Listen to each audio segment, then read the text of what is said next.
bonboi batzuk, pixka bat, apur bat, batzuk eta nahikoa zenbatzaileak. Kaixo, zer moduz? Tira, aurrera, gaur proposamenak egingo dituzu. Ikusi bideo honetan Lidek ze proposamen egiten duen. Mama belauneko minez dago. Benetan, gaizki dago? Ez kezkatu, ez da larria. Min apur bat. Sendatuko da orduan? Hoxe, atxeden apur bat behar du. Aita, opari bat egin nahi diot amamari. Zoragarri, sekulako poza emango dio. Ideia bikaina Lide. Baina ez dakit zer oparitu. Ja, pentsatuko dugu. Bonboi batzu, gozo. Txokolatea etzaio komeni, zaindu behar du. Kantitatea hainbat modutan adierazten dugu. Kopurua zehatza ez denean, zenbatzaile zehaztu gabeak erabiltzen ditugu. Pixka bat, edo apur bat, batzuk, edo nahikoa.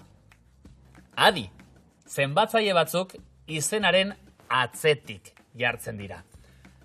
Batzuk, pixka bat eta apur bat izenaren atzean jartzen dira. Egitura hau da.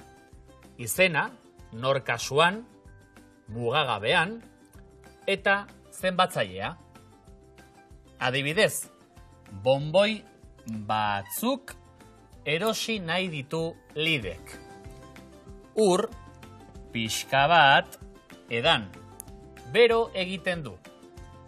Amamak min apur bat dauka. Nahikoa, zenbatzailearen kasuan, dagokion izena ezkerrean naiz eskuinean joan alda.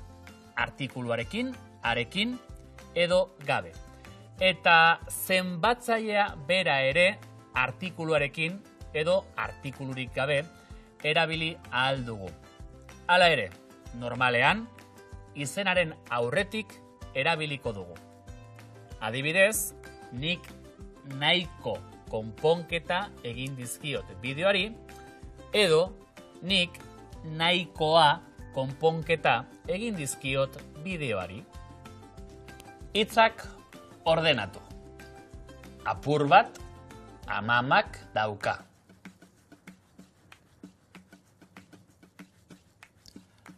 Amamak min apur bat dauka. Batzuk, bonboi, erosi nahi ditu Lidek.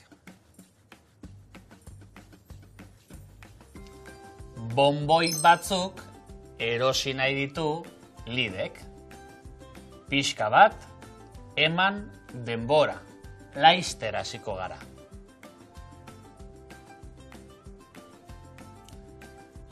Eman denbora pixka bat, laizter hasiko gara. Nik konponketa egin nahiko dizkiot bideoari. Nik nahiko konponketa egin dizkiot bideoari.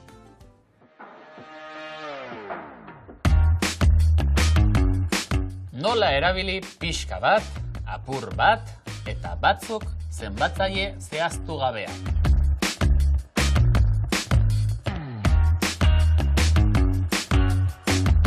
Nola erabili, nahiko, ala nahikoa, zenbatzaile zehaztu gabea.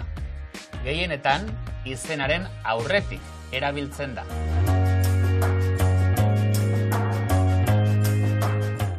Animo, segi aurrera.